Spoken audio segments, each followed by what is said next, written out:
Welcome to the Have Mandolin Will Travel podcast. This is Dona, Nobis, Pacem, Opera Orlando's Silent Night. On February 8th, 2026, I saw Opera Orlando's performance of Silent Night, a Pulitzer Prize winning 2011 opera about the Christmas Truce of 1914. I quite liked it. Well, as much as one can like a story about the butchery of World War I, but in any case I found it interesting, unsettling, and moving. And I will now subject you to my thoughts about it, partially because I liked it, but also because these newer works that are not part of the standard repertoire often have very little online footprint. So, like with Robert Xavier Rodriguez's opera Frida or Kenneth Tyndall's ballet Casanova, I kind of feel a higher obligation to create a record of sorts, and in my own stupid little way, contribute to the literature for posterity. Standard disclaimer. This is from memory after one viewing, so I might get some of the order of operations wrong, and the quotes from the libretto are likely slightly paraphrased. Part 1. Background. The history. I first wrote about the Christmas Truce in my piece about my original song, Maybe Next Year, Christmas 1914, but I'll briefly recap here using the same quote from Opera Orlando's All Is Calm playbill. Quote, in the week leading up to December 25th, French, German, and British soldiers crossed the trenches to exchange seasonal greetings and talk. In some areas, men from both sides ventured into no man's land on Christmas Eve and Christmas Day to mingle and exchange food and souvenirs. There were joint burial ceremonies and prisoner swaps, with several meetings ending in a round of carols.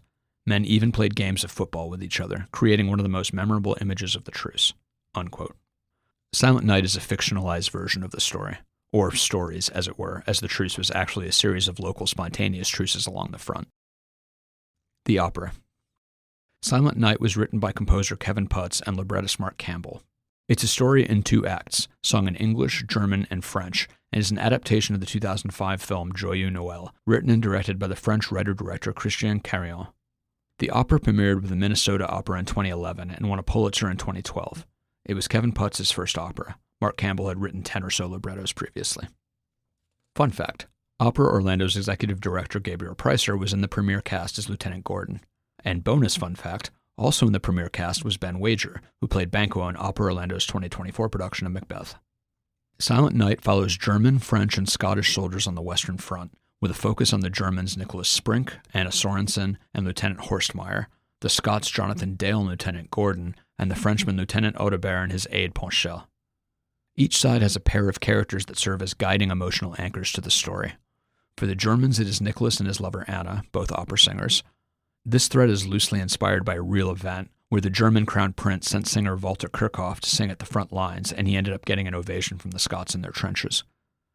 For the Scots, the anchor is the brothers William and Jonathan Dale, and for the French, it is Lieutenant Audebert and his pregnant wife Madeleine. William and Madeleine are only physically present at the very beginning, but they loom large in the thoughts of their brother and husband, respectively. The opera starts by dropping in on the anchor pairs after the declaration of war in the summer of 1914. Nicholas is reluctant to leave Anna, Jonathan is persuaded by his older brother William to enlist for the glory of the crown, and Madeleine is upset that her husband is abandoning her and their unborn child to go fight. Then in December, during a failed attack by the Scottish and French forces, William is killed. Audebert loses his wallet, which had his wife's photo in it, and he laments having no news of her for months. On Christmas Eve, Nicholas is called to a chalet behind the lines to sing at a lavish party for the German crown prince, where he reunites with Anna, who then comes back with him to the lines. Nicholas enters no man's land waving a white handkerchief and sings a song. The Scottish bagpiper joins in, and then Lieutenants Audebert, Horstmeyer, and Gordon negotiate a truce. The soldiers all enter no man's land to talk, share provisions, and pray. Anna sings Dona, Nobis, Pacem, and Act 1 ends with everyone looking out at the horizon while bombs and explosions go off in the distance. In Act 2, the commanders agree to extend the truce to 3 p.m. on Christmas Day so they can gather their dead from no man's land. Jonathan buries his brother. Horstmeyer gives Audebert his wallet back, which he found in the trenches after the failed attack. Anna and Nicholas decide to cross no man's land and surrender to the French. The higher-ups from all sides arrive to condemn the lieutenants for fraternization. Gordon's unit is sent to the front lines for an offensive, Horstmeyer's unit is sent to the Russian front, and Audebert is sent to Verdun. The end. Part 2. Silent Night, All Is Calm, and Catharsis. In December 2025, to sort of lay the groundwork for Silent Night, Opera Orlando put on the one-act All Is Calm, a 2007 opera also about the Christmas Truce. Coincidentally, All Is Calm also premiered in Minneapolis. The 2025 production was my 3rd time seeing it, as Opera Orlando also performed it in 2019 and 2022. It's a very powerful show, and I absolutely love it. It is both hard not to and hard to compare Silent Night to All Is Calm.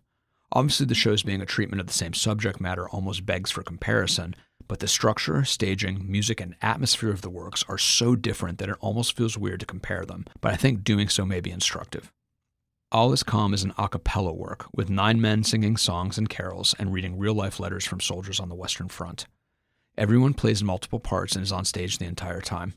It, for extreme lack of a better term, is more like a communal revue. There's an obvious trajectory to it as it makes its way from optimistic, "we'll be home before Christmas, boys" type songs to the truce itself, but there aren't character arcs, plot events, or arias. Silent Night is a more traditional opera piece, with individual actors playing individual characters, an orchestral accompaniment, and 3 distinct plots navigating the drama.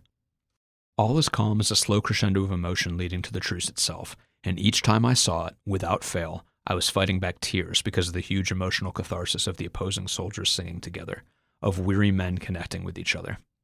The resumption of the war happens like a minute before the show ends, and the brevity of this falling action compared to the truce itself, and the actors coming back after the end to lead the audience in singing Auld Lang Syne in a final catharsis, gives All Is Calm a surprisingly hopeful ending. Like you could almost believe that maybe it can end differently next time. All Is Calm, then, ultimately affirms an optimistic worldview where people can connect with each other and overcome. Not so with Silent Night. Silent Night is not about catharsis. It's a mournful show about the oppressive pall of war. The truce is the climax of All Is Calm, but in Silent Night it happens at the midpoint, and even just the meta-knowledge that there's an entire act left changes the effect of the truce.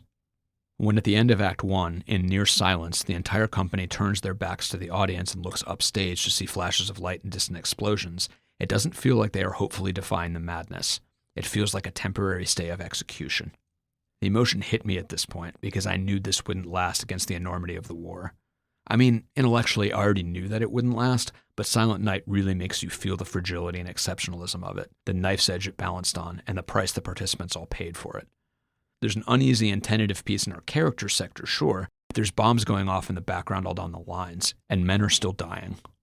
Silent Night just operates on a different wavelength than All Is Calm. While it lacks, intentionally in my opinion, All Is Calm's huge surge of emotion and its gut punch at the end when the British officer laments that his side broke the truce first before the artillery thunders back in, I was resonating very strongly with the low, persistent hum of Silent Night's tragedy. I'll get into this more when I talk about the music and the libretto, but Silent Night, despite being a traditional opera, is very understated and leans into realism. It, like life I suppose, has very little resolution for any of the characters. Jonathan doesn't get over his rage at the Germans who killed his brother, Audebert doesn't reconnect with Madeline, though he does learn their son Henri has been born, and Nicholas and Anna's ultimate fate is unclear. This all gives the show a lingering, unsettling sense of uncertainty and perhaps futility. The truce was a brief candle that lit up for one night and then went out forever, and for taking part in it, Gordon's men are to be sent to the meat grinder that is a frontline offensive, and Audebert is shipped off to Verdun, which will soon be the site of the longest battle of the war, where the French will suffer enormous casualties. Part 3. The production. Music. As I mentioned earlier, the music is kind of understated. It feels modern in its sensibilities, and that it doesn't have these grand bombastic emotional beats and arias, which is appropriate for the grounded, almost prosaic atmosphere. Indeed, the almost low-keyness of the music contributes mightily to that atmosphere. In the pre-show talk, conductor Robert Wood mentioned how the score sounds and functions a lot like a film score, and I definitely got that from it. And not like a John Williams film score that has these really iconic and soaring melodies, but one that's a little more ambient. It felt to me like the score supported the drama on stage, rather than the drama bending to the score the way it does in a lot of opera. And that's not a criticism of either approach, it's just something that made it feel more modern. Wood also pointed out this neat musical composition thing. Quote, "There are 3 nationalities depicted on stage in this, French, German, and British, specifically Scottish, and each one of them is musically evoked in the score. At the first entrance of the German lieutenant, you hear the orchestra play a fugue, and it sounds very much like it was written by Bach or one of his contemporaries. Every time the French lieutenant comes on, it's as if he's got a little dust of Debussy in his wake. There's a lot of whole-tone scale action, and it just sounds very French and sort of translucent and misty.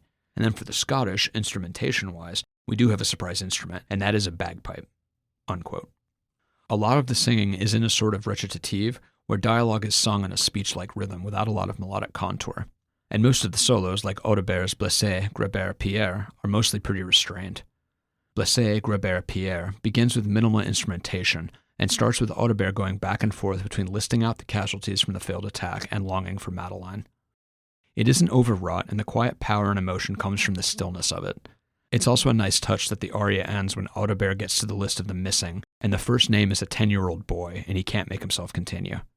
He stops mid-line and says he needs to sleep and that he'll finish tomorrow. The most traditionally operatic singing comes in the prologue, where Nicholas and Anna are diegetically on stage singing at the Berlin Opera House, and in the chalet when Nicholas and Anna sing for the Crown Prince. The former performance is interrupted by the declaration of war, and the second's idyllic song Yearning for Spring is undercut by some unsettling drones in the orchestra, which reflect Nicholas's discomfort at being at a party in a warm chalet while the soldiers freeze outside. In these moments, it's like Silent Night is straining against a more traditional operatic drama, and the horror of the war keeps dragging us out of the opera house and into the trenches. The finale of Act 1 is actually rather somber, and not what I was expecting to get right before the intermission. Anna, now among the soldiers in no man's land, sings an a cappella, or perhaps nearly so, Dona, Nobis, Pacem, which means grant us peace in Latin.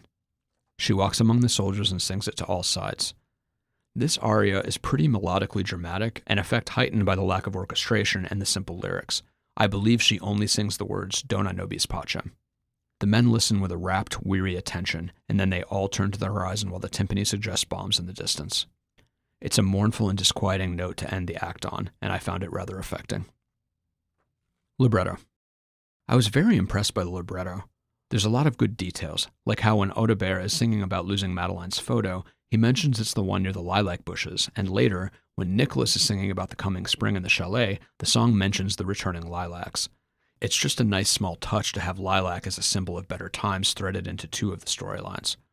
Audebert and Nicholas both long for the day they can stand in the green among the lilacs. The dialogue is very naturalistic, and everyone is really well characterized. The characters have distinct personalities and consistent narrative voices. I really appreciated the two moments where Jonathan sings a letter to his mother and doesn't tell her William is dead, but makes up anecdotes about him, which I thought was really sad. And I like that in the second letter he says, paraphrased, William got another German today. If he keeps this up, he's going to have the most in the unit. Jonathan is likely projecting himself here, as he's vowed to take revenge for his brother's death by killing every German he can get his hands on, and he has signaled the official ending of the truce by shooting a German in no man's land. This is just really quality character writing. Jonathan actually shot Ponchel, who had snuck through the lines in a German uniform to meet his mother and get news of Audebert's wife and child. The use of all three languages is really deft and well done.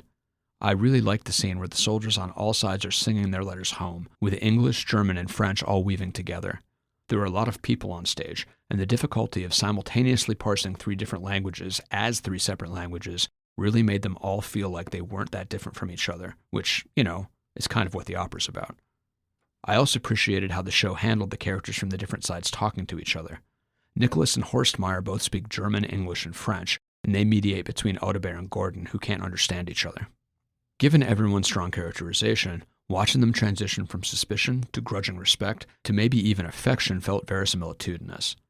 Their exchanges, especially Audebert and Horstmeyer's, are also often quite funny. The show manages to blend a natural combativeness and competition with the sense that these two actually would get on really well together. Their parting conversation was amusing and poignant. Audebert, maybe you can visit me on the Rue Vavin as a tourist. Horstmeyer, or after we take Paris. Audebert, you don't need to invade my country to have a drink with me. They part as close to friends as two people in their situation could ever get, and I really liked their final words. Audebert, your French is very good. Horstmeyer, I can't take full credit. My wife is from Marseille. They shouldn't be fighting, and they both know it. Staging. The set was really cool.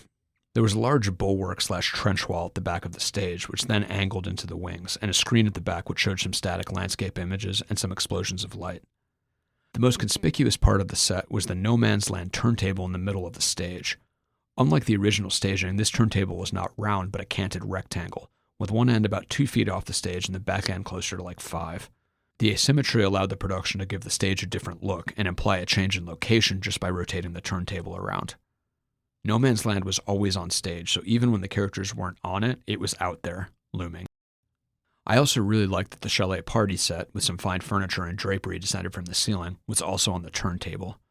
It visually evoked how even when Nicholas is not in the trenches, no man's land is always with him, and metaphorically showed how fragile and empty the chalet's comforts are. As he says to Anna, "I'm not the man I was. I've seen too much. I know too much." I thought the screen was well used too. It was never distracting and allowed for some powerful imagery and visual storytelling, like the contrast between the soldiers all watching the sunrise from the trenches early in Act 1 and the soldiers in no man's land looking out over the blasted earth after Dona Nobis Pacem, with distant explosions lighting up the night. Part 4. Gallimaufry. A few weeks before the performance, Opera Orlando gave a behind-the-scenes tour of the workshop where they build the sets, work out the costumes, etc. A production aspect that never occurred to me is that whatever set they build, they have to be able to disassemble it and fit it into a truck to take to the Dr. Phillips Center. They rent the theater space for a week from Sunday to Sunday, so they realistically only have a few days to put it back together before, ideally, they do rehearsals on Wednesday. Ty the carpenter showed us the CAD drawings and some of the carpentry drawings they create to be able to build, disassemble, and reassemble the set. It was really cool, and I always appreciate that Opera Orlando makes an effort to show some of these technical aspects that normies like me probably have no idea about. I liked the false start to Nicholas's chalet song, where he can't keep it together when he gets to the line about spring lilacs and he has to start the tune over. Robert Wood mentioned in the pre-show talk that the music had been revised from the original production. Quote, "Not in terms of the overall musical content, but the vocal lines have been simplified in many, not all, but many cases, and I think to really good effect. Some of it was unnecessarily difficult at the beginning, and now it's easier." Unquote. I like the repeated thing about how good Ponchal's coffee is. It is good characterization, and it makes the characters feel like they know and have history with each other. Later, after Horstmeyer mentions how good the coffee is, Audebert's dry response, "Ponchal is incapable of making a bad cup of coffee," was funny. I was worried someone was going to slip on the canted no man's land during the battle scene. No one did. Dona Nobis balance.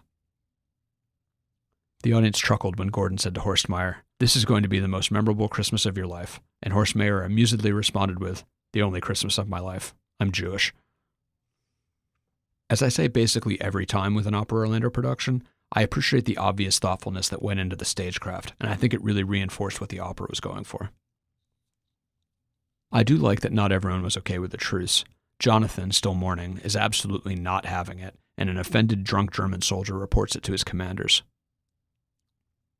I really like Nicholas's first exchange with Gordon in No Man's Land when they talk about Nicholas's singing. Gordon, "It would kill me to sing a song in German." Nicholas, "It would probably kill me too to hear you sing in German." The audience and the characters laughed. Nicholas got a good zinger in when after his first song in No Man's Land, someone from the other side shouted, "What, no encore?" Nicholas responded with, "Isn't that what your girlfriend says?" Part 5. Conclusion. Silent Night was not quite what I was expecting. It was a quiet, weary, and kind of bleak experience, but I think a valuable one, and it worked really well as part of the season's unofficial double bill with All Is Calm. Hats off to all involved. The past few years, Opera Orlando has been good for at least one production a season that isn't a standard rep classic, like Silent Night in 2026, Treemonisha in 2025, Fruta in 2024, and All Is Calm in 2022. I hope that's a trend that continues. I would imagine for venerable art forms it would be easier and safer to just do the classics every year, but I'm glad my local opera company is doing what they can to prevent the repertoire from calcifying. People are still creating things, and that should be celebrated. The Houston Grand Opera also did a production of Silent Night around the same time Opera Orlando did, and I hope that's a signal that the show is working its way into wider rotation. Definitely check it out if you get the chance. Dona Nobis Pacem.